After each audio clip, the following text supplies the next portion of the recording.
अस्सलाम वालेकुम नाजरीन, हाईटेक टीवी न्यूज़ इंडिया में आपका खैर मकदम करता हूं। मैं आपका दोस्त मोहम्मद इब्राहिम, ब्यूरो चीफ मोहम्मद मजीद रिपोर्टर के साथ। संगारेड्डी की तरक्की के लिए जग्गारेड्डी की नुमाया खिदमत, गरीबों की फलाह व बहबूद को तरजीह, ज़ात पात और मजहब से बिलातर होकर खिदमत, मंजीराह के पानी की फरहमी और IIT के क़याम में अहम किरदार। संगारेड्डी असम्बली हल्के की तरक्की के साथ साथ गरीब आवाम की फलाह व बहबूद के लिए TPCC वर्किंग प्रेसिडेंट जग्गारेड्डी की जानिब से अंजाम दी गई खिदमत को कांग्रेस कायदीन ने सराहाया। संगारेड्डी में मुनक़िदा कांग्रेस BLA इजलास में कायदीन ने जग्गारेड्डी के बयानात और हल्के की तरक्की के लिए इनकी जानिब से अंजाम दिए गए मुख्तलिफ कामों का जिक्र किया। कायदीन ने कहा कि जग्गारेड्डी हमेशा गरीबों के मसाइल को तरजीह देते हैं और ज़ात, मज़ाहिब और सियासी वाबस्तगी से बिलातर होकर इनसे रुजू होने वाले हर शख्स का साथ देते हैं। ज़रूरत के वक्त गरीब ख़ानदानों को माली इमदाद फराहम करने के साथ साथ इनके मसाइल के हल के लिए मुसलसल कोशिशें करते हैं। कायदीन ने कहा कि संगारेड्डी के अवाम को मंजीरा का पानी फराहम करने के लिए जग्गारेड्डी की जद्दोजहद नाकाबिले फरामोश है। इस तरह संगारेड्डी इलाके में IIT के क़याम में भी इन्होंने अहम किरदार अदा किया। IIT हैदराबाद संगारेड्डी की वजह से इलाके में कारोबारी सरगर्मियों में इजाफ़ा हुआ और मुकामी सतह पर रोज़गार के मौक़े भी बढ़े हैं। मुस्लिम अक़लियतों के मसाइल के हल के लिए भी जग्गारेड्डी खुसूसी दिलचस्पी ले रहे हैं। कायदीन ने कहा, दरगाहों के उरूस प्रोग्रामों में ज़ाती तौर पर ताउन करने के अलावा मुस्लिम अक़लियतों से मुतालिक मुख्तलिफ मसाइल के हल के लिए भी वो मुसलसल कोशिशें कर रहे हैं।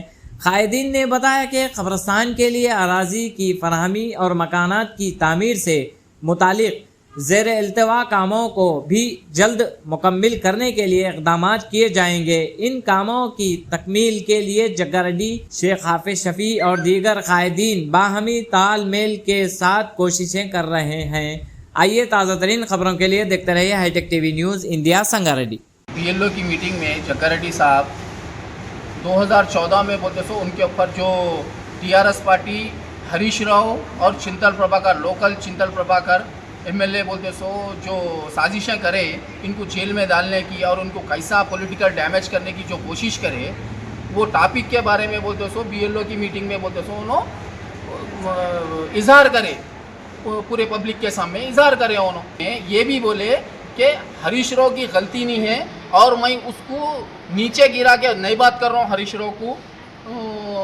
उसको जो पार्टी के आर्डर्स आए थे इसलिए उन्हें मेरे साथ ऐसा करा। और हरीश राव तुम बोलते सो ये सुन के तकलीफ महसूस नको करो बोल के भी बोले जग्गारेड्डी साहब। मिनिस्टर की जय जयकारी करने वाले MLA साहब और जो मोहरी में के मेंढुका हैं उनके साथ में के वो लोग बोलते सो ज़रा ज़्यादा पुकार रहे हैं जग्गारेड्डी साहब के बारे में। जग्गारेड्डी साहब क्या क्या करे संगारेड्डी के वास्ते, बहुत कुछ करे जग्गारेड्डी साहब। जग्गारेड्डी साहब मांजरा का घर घर को पानी पिलाने वालों का नाम जग्गारेड्डी साहब है। और जग्गारेड्डी साहब बोलते सो हर गरीब की मदद करते जग्गारेड्डी साहब। उनके घर के सामने आके कौन सी भी तकलीफ सुनाओ और बिना मजहब व मिल्लत हर कोई उनके पास आया तो उन्होंने हर किसी की फूल नहीं फूल की पत्ती से ही मदद करते जग्गारेड्डी साहब। और उन्होंने बोलते सो पार्टी भी नहीं देखते, इन्हें TRS पार्टी का है, इन्हें BJP पार्टी का है, इन्हें फुला पार्टी का है, वो भी नहीं देखते। बहरहाल गरीब आदमी है उसकी मदद कैसी करूं बोल के उन्होंने खर्जा क्यों ना हो करके बोलते सो मदद करते। और बाबा रशीद तुम क्या बोल रहे हैं? खर्जा और कब्जे का मतलब नहीं मालूम, जरा काना बंद हो गए होंगे तुम्हारे। वो गेम खेलते खेलते झूलते झूलते काना बंद हो गए होंगे। खर्जा और कब्जे का मतलब जान लो आप। खर्जा करके पब्लिक को, आवाम को, गरीब आवाम को देते बोल के बोले वाइस चेयरमैन साहब। आप क्या बोल रहे हैं? कब्जा करके दे रहे हैं बोल के उनके ऊपर इल्ज़ाम लगा रहे हैं। बाबा तुम खुद बोलते सो, ये चिंतल प्रभाकर को बोलते सो वाइस चेयरमैन, मार्केट कमेटी का वाइस चेयरमैन मेरे को मैं बन जा रहा था, ये चिंतल प्रभाकर रुकाया बोल के अम्मा बन कर लेते फिर ना तुम। आप वाइस चेयरमैन शफी साहब को बोलते सो दुख दर्द तकलीफ सुना के ज़रा पैसे होना है हाफिज साहब बोल के फ़ोन आ करके बातचीत करते हैं ना आप।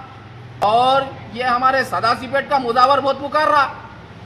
अरे मियाँ मुजावर, गुज़िस्ता में मुहर्रम में बोलते तो आशिर खान को जब पर्सनल पैसे जग्गा रेड्डी साहब जो 25-25 हज़ार रुपये देते वो हम लेके जा रहे हैं। मैं शफी हाफिज साहब के साथ में बैठ के था, हम जब जा रहे हैं तो फ़ोन करके क्या बोले तुम, हमारा एमएलए नहीं देता भाई, क्या भी नहीं देता, कुछ भी नहीं करता भाई, हाफिज साहब ज़रा खर्चा ज़्यादा है, 25 के ज़रा जगह बोलते सो 50 दिलाओ ना। बोला तू ऐसा बोला सो जना बोलते सो आज हाफिज शफी के ऊपर तनखीद कर रहा। अरे बाबा तुम 10 साल की हुकूमत में बोलते सो कोई मुसलमान को बोलते सो बड़े पोस्ट पे नहीं बिठा सके। यहाँ जग्गा रेड्डी साहब को कोई बड़े लोग दानिश्वर लोग संगारेड्डी के आके नहीं बोले जग्गा रेड्डी साहब को हमारे मुसलमान को बोलते सो वाइस चेयरमैन दियो बोल के। जग्गा रेड्डी साहब अपनी खुश मिजाजी से खुश दिली से बोलते सो वाइस चेयरमैन पे बिठाए, मालूम है ना। और एक काउंसलर साहब क्या बोल रहे हैं, IIT बोलते सो संगारेड्डी नाम रखना था। बाबा आप पहले ये जान लो ये सेंट्रल से बोलते सो आता। ये जब यूनाइटेड आंध्रा था राजशेखर रेड्डी साहब के ज़माने में बोलते सो जग्गा रेड्डी साहब जिद्दोजहद करके संगारेड्डी को IIT लेके आए। वो तो IIT हैदराबादी नाम रहता उसका और स्टेट को एक ही देते वो। तो संगारेड्डी को 4 चांद लगाए, हाईवे को नेशनल हाईवे को 4 चांद लगाए जग्गा रेड्डी साहब IIT बना के। आज हिंदुस्तान भर के कोने कोने से बोलते सो बच्चे पढ़ने के वास्ते यहाँ पे IIT हैदराबाद संगारेड्डी को आ रहे। और जितने भी लोग बोलते सो वहाँ पे कारोबार कर रहे वो लोग बेहतर जानते हैं IIT से उन लोगों को क्या क्या फायदा हो रहा।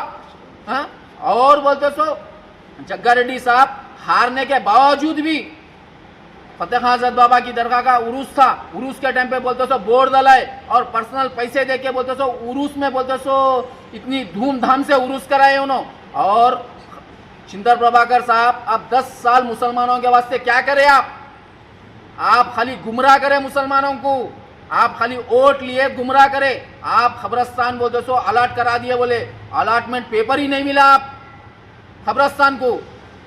और बोलते सो आप बोलते सो हज हाउस का काम शुरू करें। सिद्दीपेट में बुनियाद डाल के पूरा मुकम्मल काम हो गए तक पैसे रहते। संगारेड्डी में बोलते सो बुनियाद डाल के काम हुए तक पैसे सैंक्शन नहीं करा सकते थे, उनकी दुम पकड़ लेके फिरते थे ना तुम चिंतन प्रभाकर साहब, हरीश राव की दुम पकड़ लेके फिरते थे ना, तो मुकम्मल काम नहीं करा सकते थे। यही काम के लिए खबरस्तान की ज़मीन के लिए और हज हाउस के मुकम्मल काम के लिए मैं गवाह हूँ इस बात का। जग्गा रेड्डी साहब, मैं, हाफिज शफी साहब, हमारे चेयरमैन साहब सब जने मिलके बोलते सो ये काम मुकम्मल होना बोल के हज हाउस को कई मरतबा गए, कई मरतबा मुतालबा करे। इंशाअल्लाह ताला बहुत जल्द हज हाउस का काम भी होगा। इंशाअल्लाह खबरस्तान की ज़मीन के लिए भी बोलते सो अलॉटमेंट पेपर भी लेके आएंगे इंशाअल्लाह ताला। तुम बोलते सो राजमपेट में हिंदू भाइयों का बोलते सो जो प्लाट है होली जलाते हर साल, वो प्लाट कब्जा करे ना तुम, कब्जा खोर तुम है। DSP साहब लंगा ठहराए थे तुम्हारा BS के अंदर DSP साहब सुनने में आया। तुम बोलते तो हमारे ऊपर तनकीद कर रहे कब्जा खोर बोल के, और वो प्लाट पे 9 लाख रुपए बोलते तो लोन भी उठाए तुम हमारे ऊपर तनकीद कर रहे और हमारे लीडर के ऊपर तनकीद कर रहे शफी मियाँ बोल के। बाबा तुम झूलते झूलते घर तक सही नहीं पहुंच सकते। चिंतन प्रभाकर साहब जग्गा रेड्डी साहब के बारे में तनकीद कर रहे हैं, में चले गए ये वो बोल के बोल रहे हैं। आप MLA बनने के बाद जो मेडिकल कॉलेज जग्गा रेड्डी साहब किरण कुमार रेड्डी साहब के पीरियड में बोलते तो जो मेडिकल कॉलेज लेके आए वो नहीं बचा सके तुम, वो नहीं बचा सके। और तुम्हारा एक तारीख गवाह है और ये सुनने वाले बेहतर जानते हैं और मेरी आवाज़ उनके कानों तक पहुँचे तो ना खुश होते होंगे।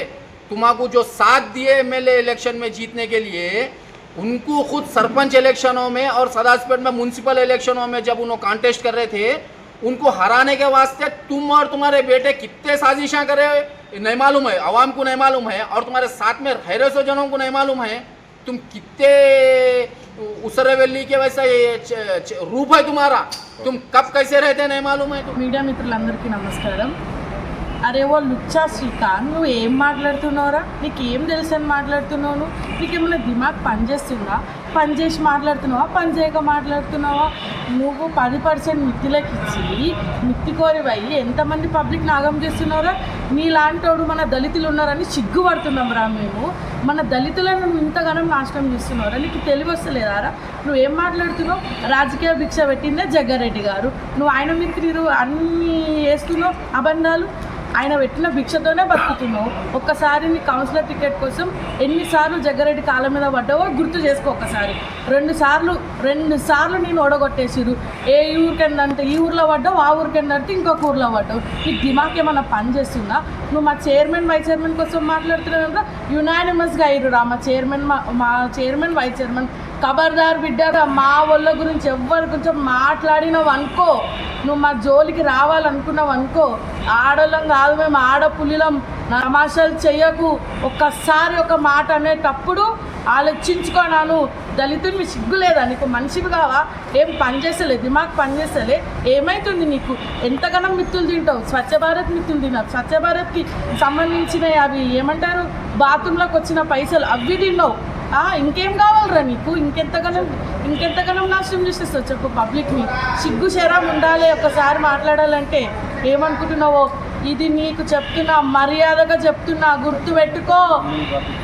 పైసలు ఇవ్వకపోతే ఇల్లులు రాపించుకుంటావు, అంగోట సంతకాలు పెట్టించుకుంటావు. అసలు నువ్వేమనుకుని మాట్లాడుతున్నావురా? నువ్వు అసలు తెలివి ఉందా ఫస్ట్ నీకు?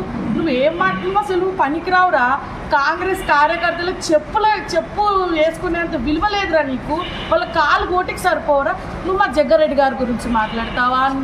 ఏమనుకుంటున్నావు? తోడకలు తీస్తా అని నువ్వు కనిపిరా. ఐబీ కాడ నిలబడతాం, న్యూవర్షన్ కాడ నిలబడతాం. దమ్ముందా నీకు? మేము ఆడోళ్ళమే నిలబడతాం రా. చూసుకుందాం నువ్వా చూసుకుందాం. ఏం మాట్లాడుతున్నావు నువ్వు? మా chairman vice chairman Jaggareddy sir వాళ్ళు వీళ్ళని మాట్లాడినావు అనుకో, నరికి నడి రోడ్ల పండబెట్టి దొక్కుతా నిన్ను నేను అనుకుంటున్నావు. మర్యాద ఉంచుకొని మాట్లాడు. మర్యాద తప్పి మాట్లాడినావు అనుకో, నువ్వు ఏమైతావో ఆలోచించుకో. ఇక నువ్వు అది కూడా చెప్తున్నా, లాస్ట్ ఫైనల్ వార్నింగ్. ఆయన పెట్టిన భిక్షతో బతుకుంటా, ఆయన పెట్టిన అన్నం తినుకుంటా. సిగ్గు శరం లేదా రా? నీకేం మాట్లాడుతున్నావు నువ్వు? అసలు నీకు దిమాగ్ ఏం పని చేస్తలేదా చెప్పు? పని చేయకపోతే ఇంట్లో 4 గోడల మధ్యలో కూర్చొని అన్నం తిని సపరదాకా వండుకో.